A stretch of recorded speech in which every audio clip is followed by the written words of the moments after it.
বৈষম্য বিরোধী ছাত্র আন্দোলনকারীদের নতুন দল গঠন নিয়ে মির্জা ফখরুল ইসলাম আলমগীরের সাক্ষাৎকারের পর থেকেই রাজনীতিতে ফের উত্তেজনা বেড়েছে।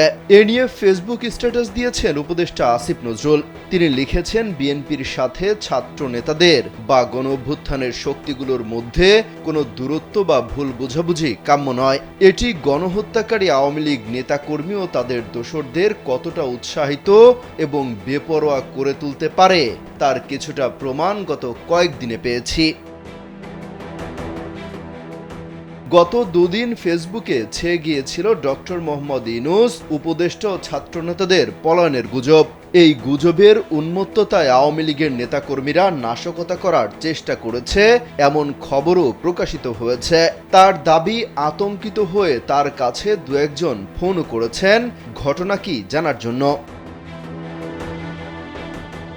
বেশ কয়েকটি পয়েন্ট তুলে ধরে আসিফ নজরুল লেখেন, আমি যতটুকু জানি আর বিশ্বাস করি তা হলো বিএনপি ষড়যন্ত্র বা ১১ ধরনের কিছুতে আগ্রহী নয়। ছাত্র নেতারা সরকারে থাকা অবস্থায় কোনো রাজনৈতিক দল গঠন করছে না বা এতে যোগ দিতে যাচ্ছে না। জুলাই ঘোষণাপত্র হবে একটি রাজনৈতিক দলিল এবং এটি প্রণয়নে গণঅভ্যুত্থানের শক্তিগুলোর মতামত আন্তরিকভাবে প্রতিফলনের ইচ্ছা ছাত্র নেতাদের রয়েছে। সবশেষ বিএনপি ও ছাত্র নেতারা এমনকি নির্বাচন কেন্দ্রিক বৃহত্তম সমঝোতার বিষয়েও আগ্রহী নন, তাই বিরোধের কোনো কারণ নেই। তিনি বলেন, সবাইকে বরং বুঝতে হবে ঐক্য ছাড়া আমাদের বিকল্প নেই। আসিফ নজরুল লেখেন, গণহত্যাকারীদের দল আওয়ামী লীগের হাতে রয়েছে লুটের লক্ষ লক্ষ কোটি টাকা, অনেক অন্ধ স্থাবক ও সুবিধাবাদী গোষ্ঠী, শক্তিশালী প্রচারণা নেটওয়ার্ক, তাদের পেছনে রয়েছে ক্ষমতাশালী ভিন্ন রাষ্ট্র।